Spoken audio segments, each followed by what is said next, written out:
ನಮಸ್ಕಾರ ಸ್ನೇಹಿತರೆ, ನನ್ನ ಹೆಸರು ಶ್ರೀಹರ್ಷ. ನಾನು ಕ್ರೇಜಿ ಮನಿ ವಿತ್ ಶ್ರೀಯಿಂದ ಮಾತಾಡ್ತಾ ಇರೋದು. ಇವತ್ತು 5 ನವೆಂಬರು. ಇವತ್ತು ಏನಾಗುತ್ತೆ ಮಾರ್ಕೆಟಲ್ಲಿ, ನಿನ್ನೆ ಏನಾಯಿತು ಅದರ ಬಗ್ಗೆ ಡೀಟೇಲಾಗಿ ಅರ್ಥ ಮಾಡ್ಕೊಳ್ಳೋಣಂತೆ. ನೀವು ನನ್ನ ಯೂಟ್ಯೂಬ್ ಚಾನಲ್ ಜಾಯ್ನ್ ಆಗಿಲ್ಲ ಅಂದರೆ ಈ ವಿಡಿಯೋನ ಲೈಕ್ ಮಾಡಿ, ಚಾನಲ್ನ ಸಬ್ಸ್ಕ್ರೈಬ್ ಮಾಡಿ, ಬೆಲ್ ಬಟನನ್ನು ಹಿಟ್ ಮಾಡಿ. ಸೊ ನೀವು ನಿನ್ನೆ ಏನಾಯಿತು ನೋಡೋಣಂತೆ. ನಿನ್ನೆ ಇಂಡಿಯನ್ ಮಾರ್ಕೆಟ್ಸು ತುಂಬ ಸ್ಟ್ರಾಂಗ್ ಆಗಿ ಆ್ಯಕ್ಚುಲಿ ಕ್ಲೋಸ್ ಆಗಿದೆ. US ಮಾರ್ಕೆಟ್ ಆಗಲಿ, ಯುರೋಪಿಯನ್ ಮಾರ್ಕೆಟ್ಸ್ ಆಗಲಿ, ಪ್ರತಿಯೊಂದು ಸ್ಟ್ರಾಂಗಾಗಿ ಕ್ಲೋಸ್ ಆಗಿದೆ. ಆಲ್ಮೋಸ್ಟ್ 1-4% ತನಕ ಆ್ಯಕ್ಚುಲಿ US ಮಾರ್ಕೆಟ್ ಕ್ಲೋಸ್ ಆಗಿದೆ. ಆಲ್ಮೋಸ್ಟ್ 2% ಯುರೋಪಿಯನ್ ಮಾರ್ಕೆಟ್ಸ್ ಕ್ಲೋಸ್ ಆಗಿದೆ. ನಾನು ನಿಮ್ಗೆ ಹೇಳ್ತಾ ಇದ್ದೆ, ಗ್ಲೋಬಲ್ ಮಾರ್ಕೆಟ್ಸ್ ಒಂದು ರೆಸಿಸ್ಟೆನ್ಸ್ ಲೆವೆಲಲ್ಲಿದೆ ಅಂತ. ಆ ರೆಸಿಸ್ಟೆನ್ಸ್ ಲೆವೆಲನ್ನು ಪಾಸಿಟಿವ್ ಆಗಿ ಕ್ಲೋಸ್ ಮಾಡಿದೆ. ಇದು ತುಂಬ ಇಂಪಾರ್ಟೆಂಟ್ ಆಗುತ್ತೆ ಮಾರ್ಕೆಟ್ಗೆ. ಈಗ ರೆಸಿಸ್ಟೆನ್ಸ್ ಲೆವೆಲಲ್ಲಿ ಮಾರ್ಕೆಟ್ ಪಾಸಿಟಿವ್ ಆಗಿ ಕ್ಲೋಸ್ ಆಗಿರೋ ಕಾರಣದಿಂದ ಇನ್ನೂ ಪಾಸಿಟಿವ್ ಆಗಿ, ಇನ್ನೂ ಸ್ಟ್ರಾಂಗ್ ಆಗಿ ಮಾರ್ಕೆಟ್ ಮೇಲೆ ಹೋಗೋ ಸಂಭಾವನೆಗಳು ಉತ್ಪತ್ತಿ ಆಗ್ತಾ ಇದೆ. ಇಂಡಿಯನ್ ಮಾರ್ಕೆಟಲ್ಲಿ ಕೂಡ ನೀವು ನನ್ನ ಟೆಲಿಗ್ರಾಮ್ ಚಾನಲಲ್ಲಿದ್ದರೆ ನಾನು ಮಾರ್ಕೆಟ್ ಕ್ಲೋಸ್ ಆಗೋಕ್ಕಿಂತ ಮುಂಚೆನೇ ನಿಮಗೆ ಹೇಳಿದೆ, ಮಾರ್ಕೆಟು ತುಂಬ ಸ್ಟ್ರಾಂಗ್ ಆಗಿ ಕ್ಲೋಸ್ ಆಗ್ತಾ ಇದೆ. ಇಲ್ಲಿಂದ ಮಾರ್ಕೆಟು ಎಲ್ಲ ನೆಗೆಟಿವ್ ಫ್ಯಾಕ್ಟರ್ಸು ಪ್ರಾಬಬ್ಲಿ ಕ್ಲೋಸ್ ಆಗುತ್ತೆ. ಇಲ್ಲಿಂದ ಪ್ರಾಬಬ್ಲಿ ನಾವು ತುಂಬ ಸ್ಟ್ರಾಂಗ್ ಅಪ್ಸೈಡ್ಗೆ ಹೋಗೋ ಸಾಧ್ಯತೆಗಳಿರುತ್ತೆ ಅಂತ. ಇಲ್ಲಿಂದ ನಮ್ಮ ಬುಲ್ ಮಾರ್ಕೆಟ್ ಹೊಸದಾಗಿ ರ್ಯಾಲಿ ಮಾಡೋಕ್ಕೆ ಸ್ಟಾರ್ಟ್ ಆಗುತ್ತೆ. ನಾವು ಬುಲ್ ಮಾರ್ಕೆಟ್ ಇಂಟ್ಯಾಕ್ಟ್ ಆಗಿದೆ, ಇದರಲ್ಲಿ ಯಾವುದೇ ರೀತಿಯ ಪ್ರಾಬ್ಲಮ್ಸು ಇಲ್ಲ ಅನ್ನೋದ್ರ ಬಗ್ಗೆ ನಿಮಗೆ ಡೀಟೇಲಾಗಿ ಎಕ್ಸ್ಪ್ಲೇನ್ ಮಾಡಿದ್ದೆ. ಅದನ್ನು ನೀವು ನೋಡೋ ಹಾಗೆ ಈಗ ಏನು ಕೋವಿಡ್ ರೀಸನ್ನಿಂದ ಏನು ಬಿಗ್ ಸೆಲ್ ಆಫ್ ಬಂದಿತ್ತು, ಅಲ್ಲಿಂದ ಮತ್ತೊಂದು ರೀಟ್ರೇಸ್ಮೆಂಟ್ ಆಗುತ್ತೆ ಅಂತ ಏನು ಅಂದ್ಕೊತಾ ಇದ್ವಿ, ಅದು ಆಗೋ ಸಾಧ್ಯತೆಗಳು ಕಾಣಿಸ್ತಾ ಇಲ್ಲ. ಈಗ ಸದ್ಯಕ್ಕೆ ಮಾರ್ಕೆಟು ಇದೇ ರೀತಿಯ ಶಾಲೋ ಕರೆಕ್ಷನ್ ಕೊಡ್ಬೋದು. 5-10% ಕರೆಕ್ಷನ್ ಯಾವುದೇ ಟೈಮಲ್ಲೂ ಬರ್ಬೋದು. ಬಟ್ ಓವರಾಲ್ ಮಾರ್ಕೆಟ್ ತುಂಬ ಸ್ಟ್ರಾಂಗ್ ಆಗ್ತಾ ಇದೆ. ಇಲ್ಲಿಂದ ಮಾರ್ಕೆಟ್ ಕಂಟಿನ್ಯೂಯಸ್ ಆಗಿ ಮೇಲೆ ಹೋಗೋ ಸಂಭಾವನೆಗಳು ಜಾಸ್ತಿನೇ ಆಗ್ತಾ ಇದೆ. ಸೊ ನಮ್ಮ ಅಸ್ಟ್ರಾಲಜಿಕಲ್ ಚಾಲೆಂಜಸ್ಸು ಎಲ್ಲ ನಿಮ್ಗೆ ಹೇಳಿದೆ. ಅದರ ಡೇಟ್ ಮುಗ್ದೋಯ್ತು, ಅದಾದಮೇಲೆ ಅದರದ್ದು ಎಫೆಕ್ಟು ಮುಗ್ದೋಯ್ತು. ಸೊ ಟೆಸ್ಟಿಂಗ್ ಟೈಮಲ್ಲಿ ತುಂಬ ಚೆನ್ನಾಗಿ ಆ್ಯಕ್ಚುಲಿ ಮಾರ್ಕೆಟ್ ಪರ್ಫಾರ್ಮ್ ಮಾಡಿದೆ, ಮಾರ್ಕೆಟ್ ಹೋಲ್ಡ್ ಮಾಡಿದೆ. ಸೊ ಇದ್ರ ಅರ್ಥ ಒಂದೇ, ಇಲ್ಲಿಂದ ಮಾರ್ಕೆಟ್ ತುಂಬಾ ಸ್ಟ್ರಾಂಗ್ ಮೂಮೆಂಟ್ ಕೊಡುತ್ತೆ. ತುಂಬಾ ಸ್ಟ್ರಾಂಗ್ ಮೂಮೆಂಟ್ ಇರೋದ್ರಿಂದ ನೀವು ಅದ್ರ ಪ್ರಕಾರನೇ ಹೋಗಬೇಕಾಗತ್ತೆ. ನೀವು ನೋಡ್ಬೋದು, ಮಾರ್ಕೆಟ್ ಪ್ರಾಬಬ್ಲಿ 12,000-12,050 ರೇಂಜಲ್ಲಿ ಓಪನ್ ಆಗ್ತಾ ಇದೆ. ಅಂದರೆ 100-150 ಪಾಯಿಂಟ್ ಮೇಲೆ ಓಪನ್ ಆಗ್ತಾ ಇದೆ.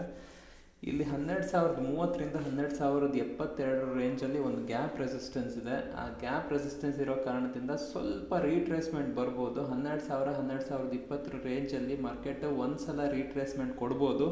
ಆ ರೀಟ್ರೇಸ್ಮೆಂಟಲ್ಲಿ ನೀವು ಪರ್ಚೇಸ್ ಮಾಡಬೇಕಾಗತ್ತೆ. ಆ್ಯಂಡ್ ಪ್ರತಿಯೊಂದು ಡಿಪ್ಪಲ್ಲೂ ನೀವು ಬೈ ಮಾಡೋದು ಐಡಿಯಲ್ ಆಗುತ್ತೆ.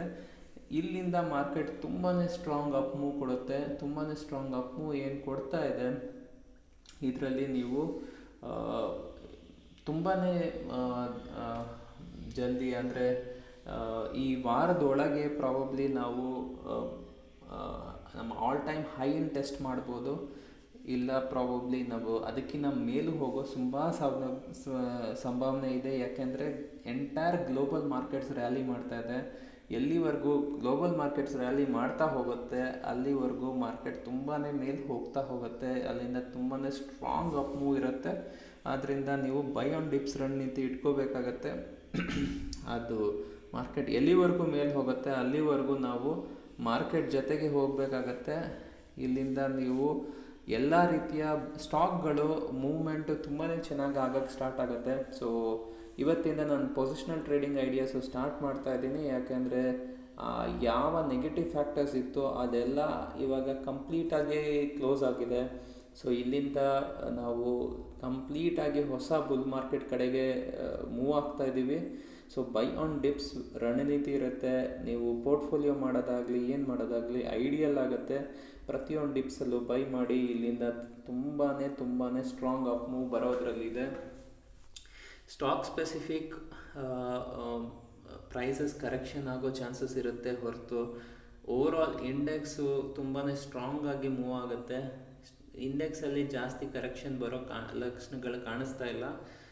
ನೀವು ನೋಡ್ಬೋದು, ರೀಸೆಂಟಾಗಿ IT ಕರೆಕ್ಟ್ ಮಾಡಿ ಮತ್ತೆ ವಾಪಸ್ಸು ಅಪ್ ಮೂವ್ ಕೊಡೋಕ್ಕೆ ಸ್ಟಾರ್ಟ್ ಮಾಡ್ತಾ ಇದೆ. ಫಾರ್ಮಾ ಕೂಡ ಅದೇ ರೀತಿ ಮಾಡ್ತಾ ಇದೆ. ರಿಲಯನ್ಸ್ ಕೂಡ ಅದೇ ರೀತಿ ಮಾಡ್ತು.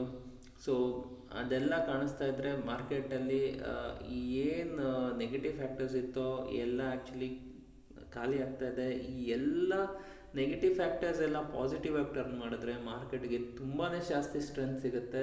ಇಲ್ಲಿಂದ ಮಾರ್ಕೆಟ್ ತುಂಬಾ ಸ್ಟ್ರಾಂಗ್ ಅಪ್ ಮೂವ್ ಕೊಡುತ್ತೆ. ನಾವು ಒಂದು ಎಕ್ಸ್ಟ್ರೀಮ್ ಬುಲ್ಲಿಶ್ ಮಾರ್ಕೆಟ್ಗೆ ಎಂಟ್ರ್ ಆಗ್ತಾ ಇದ್ದೀವಿ. ಇದು ಎಕ್ಸ್ಟ್ರೀಮ್ ಬುಲ್ಲಿಶ್ ಮಾರ್ಕೆಟ್ಗೆ ನಾವೇನು ಎಂಟ್ರ್ ಆಗ್ತಾ ಇದ್ದೀವಿ ಇದರ ಅರ್ಥ ಇಷ್ಟೇ, ಮಾರ್ಕೆಟ್ ಇಲ್ಲಿಂದ ಕಂಟಿನ್ಯೂಸ್ ಅಪ್ ಮೂವ್ ಕೊಡುತ್ತೆ. ಆದ್ದರಿಂದ ನಾವು ಅದರ ರೀತಿಯಾಗಿ ವರ್ಕ್ನೆ ಮಾಡ್ಕೋಬೇಕಾಗತ್ತೆ. ಅದರ ರೀತಿಯಾಗಿ ನಾವು ಯಾಕಂದರೆ ಲಿಕ್ವಿಡಿಟೀಸ್ ಎಕ್ಸೆಸಿವ್ ಆಗಿ ಫ್ಲೋ ಆಗುತ್ತೆ ಇನ್ಮೇಲೆ. ಆಲ್ಮೋಸ್ಟ್ $2 ಟ್ರಿಲಿಯನ್ ಹತ್ತತ್ರ US ಇಂದ $2 ಟ್ರಿಲಿಯನ್ ಹತ್ತತ್ರ ಯುರೋಪಿಂದ ಬರೋದಾದರೆ ಮಾರ್ಕೆಟ್ಗೆ ಎಕ್ಸ್ಟ್ರಾರ್ಡಿನರಿ ಲಿಕ್ವಿಡಿಟಿ ಬರುತ್ತೆ.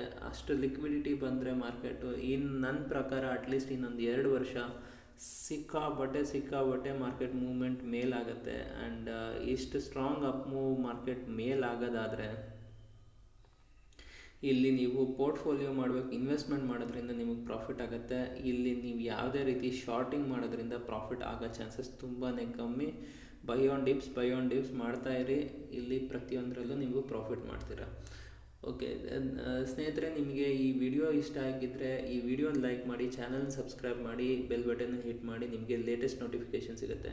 ಅಂದ ಹಾಗೆ ಗೋಲ್ಡ್ ಮತ್ತು ಸಿಲ್ವರ್ ಬಗ್ಗೆ ನಿಮ್ಗೆ ಹೇಳ್ತಾ ಇದೆ, ಅದು ಪ್ರಾಬಬ್ಲಿ ಒಂದು ರೇಂಜಲ್ಲಿ ಇರುತ್ತೆ, ಇಲ್ಲ ಅಲ್ಲಿಂದ ನೆಗೆಟಿವ್ ಆಗೋ ಚಾನ್ಸಸ್ ಜಾಸ್ತಿ ಇರುತ್ತೆ. ಕ್ರೂಡ್ ಆಯಿಲ್ಗೆ ಅಷ್ಟೊಂದು ನೆಗೆಟಿವ್ ಫ್ಯಾಕ್ಟರ್ ಬರ್ದಲ್ಲೇ ಇರ್ಬೋದು, ಬಟ್ ಒಂದು ರೇಂಜಲ್ಲೇ ಇರೋ ಚಾನ್ಸಸ್ ಇರುತ್ತೆ. ತುಂಬ ಪಾಸಿಟಿವ್ ಫ್ಯಾಕ್ಟ್ರು ಇಲ್ಲ. ಓವರಾಲ್ ಅದಕ್ಕೆ ನೆಗೆಟಿವ್ ಫ್ಯಾಕ್ಟ್ರೇ ಜಾಸ್ತಿ ಇದೆ. ಯಾಕಂದರೆ ಅದರ ಸಪ್ಲೈ ಇನ್ನೂ ಜಾಸ್ತಿ ಆಗ್ತಾ ಹೋದರೆ ಮತ್ತೆ ಕ್ರೂಡ್ ಆಯಿಲ್ ನೆಗೆಟಿವ್ ಆಗೋ ಚಾನ್ಸಸ್ ಇರುತ್ತೆ. ಅದು ಬಿಟ್ಟರೆ ಗೋಲ್ಡ್ ಸಿಲ್ವರಲ್ಲಿ ಒಂದು ರೇಂಜಲ್ಲೇ ಇರುತ್ತೆ. ಸ್ಟಿಮ್ಯುಲಸ್ ಬರೋವರೆಗೂ ಪ್ರಾಬಬ್ಲಿ ಗೋಲ್ಡ್ ಸಿಲ್ವರ್ ರೇಂಜಲ್ಲಿರುತ್ತೆ. ಅದಾದಮೇಲೆ ಬ್ರೇಕ್ ಆಗೋಗೋ ಚಾನ್ಸಸ್ ಜಾಸ್ತಿ ಇದೆ. ಅದು ಬ್ರೇಕ್ ಡೌನ್ ಆಗೋ ಚಾನ್ಸಸ್ಸೇ ನನ್ನ ಪ್ರಕಾರ ಜಾಸ್ತಿ ಇದೆ. ಯಾಕಂದರೆ ಸ್ಟಾಕ್ ಮಾರ್ಕೆಟ್ ತುಂಬ ಸ್ಟ್ರಾಂಗ್ ಅಪ್ ಮೂವ್ ಕೊಡೋದಾದರೆ ಗೋಲ್ಡ್ ಸಿಲ್ವರ್ ಅಷ್ಟು ಸ್ಟ್ರಾಂಗ್ ಆಗಿ ಮೇಲೆ ಹೋಗೋ ಚಾನ್ಸಸ್ ಕಮ್ಮಿ ಆಗುತ್ತೆ. ಯಾಕಂದರೆ ಆ ಗೋಲ್ಡ್ ಸಿಲ್ವರ್ ದುಡ್ಡು ಎಲ್ಲ ಸ್ಟಾಕ್ ಮಾರ್ಕೆಟಿಗೆ ಬರುತ್ತೆ. ಸೊ ಇದು ಫಿಕ್ಸ್ ಡಿಪಾಸಿಟ್ ದುಡ್ಡು ಸ್ಟಾಕ್ ಮಾರ್ಕೆಟಿಗೆ ಬರುತ್ತೆ.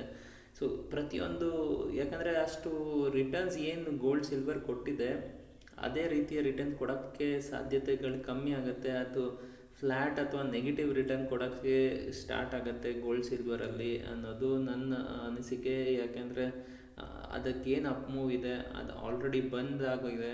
ಇದಾದಮೇಲೆ ಅಪ್ ಮೂವ್ ಬರಬೇಕು ಅಂದರೆ ಒಂದು ಸ್ವಲ್ಪ ಕರೆಕ್ಷನ್ ಆಗೋದು ತುಂಬಾ ಇಂಪಾರ್ಟೆಂಟು. ಸೊ ನಾವು ಓವರಾಲ್ ಮಾರ್ಕೆಟ್ ನೋಡೋದಾದರೆ ಬೈ ಆನ್ ಡಿಪ್ಸ್ ಆಗಿರುತ್ತೆ. ಸೊ ಅದ್ರ ಪ್ರಕಾರ ನೀವು ವರ್ಕ್ ಮಾಡಬೇಕಾಗುತ್ತೆ. ನೀವು ನನ್ನ ಟೆಲಿಗ್ರಾಮ್ ಚಾನಲ್ ಜಾಯ್ನ್ ಆಗಿಲ್ಲ ಅಂದರೆ ಕ್ರೇಜಿ ಮನಿ ವಿತ್ ಶ್ರೀ ಹುಡುಕಿ ಟೆಲಿಗ್ರಾಮ್ ಚಾನಲ್ ಜಾಯ್ನ್ ಆಗಿ. Thank you. ನಿಮ್ಮ ಧನ್ಯವಾದಗಳು ಸ್ನೇಹಿತರೆ. ನಿಮ್ಮ ದಿನ ಶುಭವಾಗಲಿ, ಲಾಭದಾಯಕವಾಗಲಿ ಅಂತ ಹಾರೈಸ್ತೀನಿ.